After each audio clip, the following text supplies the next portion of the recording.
Assalamualaikum warahmatullahi wabarakatuh. Pada kesempatan kali ini, saya akan mempresentasikan tentang mata kuliah yang berjudul Typing Tutor. Dosen pengampu yaitu Bapak Joni Tesmanto, SSASMM. Nama mahasiswa Siti Rohimah, NIM 28921700013, kelas 1 Prodi Manajemen Reguler Plus, semester 5 Konversi Fakultas Ekonomi dan Bisnis dari Universitas Pancasakti, Bekasi. Untuk agenda dalam presentasi ini yaitu yang pertama, fungsi-fungsi mesin ketik manual, elektronik, dan komputer. 2. Teori tentang penempatan jari pada tools basis saat mengetik. 3. Teori fungsi menulis rata tengah, cetak miring, cetak tebal, dan garis bawah. Yang keempat, aplikasi rapid typing dan typing master. Fungsi mesin ketik manual. Mesin ketik manual adalah mesin ketik yang pengoperasiannya menggunakan tenaga manusia dengan menggunakan bentakan jari tanpa tenaga listrik.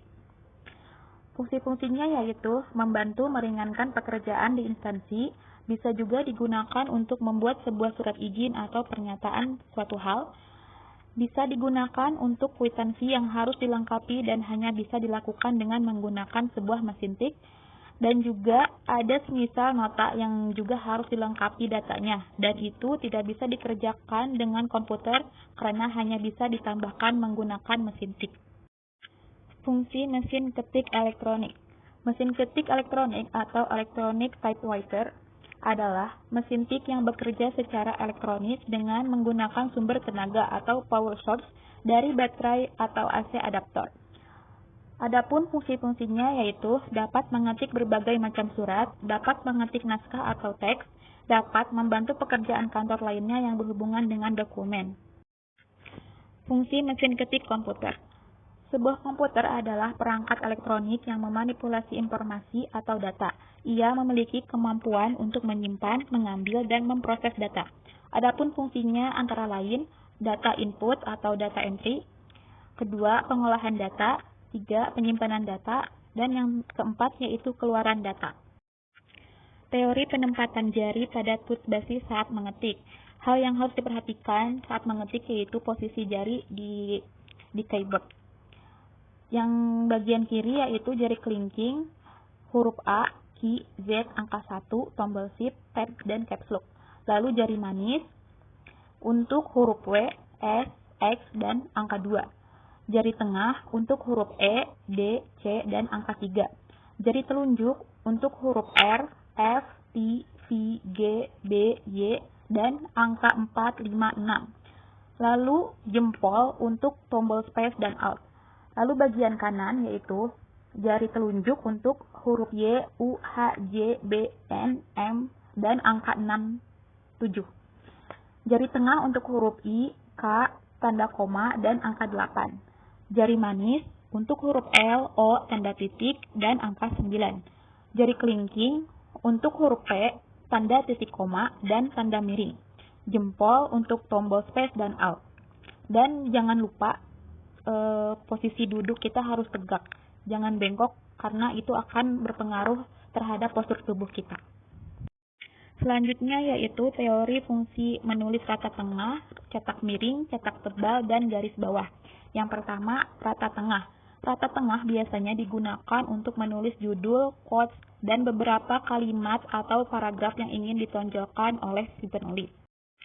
Selanjutnya yaitu cetak miring. Huruf miring atau italik adalah huruf yang letaknya miring. Fungsinya yaitu yang pertama, huruf miring dalam cetakan dipakai untuk menuliskan nama buku, majalah, dan surat kabar yang dikutip dalam tulisan. 2. Huruf miring dalam cetakan dipakai untuk menegaskan atau mengkhususkan huruf, bagian kata, atau kelompok kata. 3. Huruf miring dalam cetakan dipakai untuk menuliskan nama ilmiah atau ungkapan asing, kecuali yang telah disesuaikan ejaannya. Cetak tebal. Huruf tebal atau bold adalah huruf yang dicetak tebal atau berat, dengan kata lain huruf fat. Menurut Kamus Besar Bahasa Indonesia, kata tebal bermakna berjarak lebih besar. Huruf tebal dipakai untuk menegaskan bagian tulisan yang sudah ditulis miring. Huruf tebal juga dapat dipakai untuk menegaskan bagian-bagian karangan seperti judul buku, bab, atau subbab, serta judul dan subjudul dalam tulisan atau artikel. Garis bawah. Garis bawah atau underline yaitu garis yang ditempatkan di bawah kata atau kalimat. Dan pembahasan terakhir yaitu tentang rapid typing dan typing master. Yang pertama, rapid typing adalah sebuah program yang ditujukan untuk para pengguna yang ingin meningkatkan keahlian mengetik, karena hal tersebut sangatlah penting. Rapid typing memiliki antar muka yang sederhana, namun indah dan mudah digunakan. Anda tinggal menekan huruf-huruf yang ada di layar. Yang kedua yaitu typing master.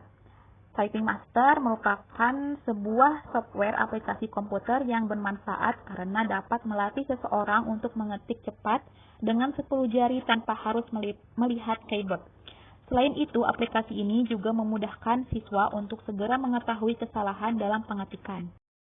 Kesimpulan dari presentasi ini yaitu, dari berbagai jenis mesin tik yang telah dipaparkan, tentunya semua memiliki peran dan fungsinya masing-masing. Di zaman era digital ini, pastinya komputer lebih nyaman digunakan karena sudah terupgrade ke teknologi yang lebih canggih. Dan tentunya, mengetik 10 jari bisa membuat pekerjaan lebih efisien, karena ada pembagian tugas untuk semua jari dibandingkan dengan hanya menggunakan beberapa jari saja. Baik, hanya itu yang dapat saya sampaikan. Kurang lebihnya saya mohon maaf. Saya ucapkan terima kasih atas perhatian rekan-rekan semuanya. Mohon maaf apabila saya ada salah-salah kata. Dan semoga presentasi saya ini dapat bermanfaat untuk kita semua. Wassalamualaikum warahmatullahi wabarakatuh.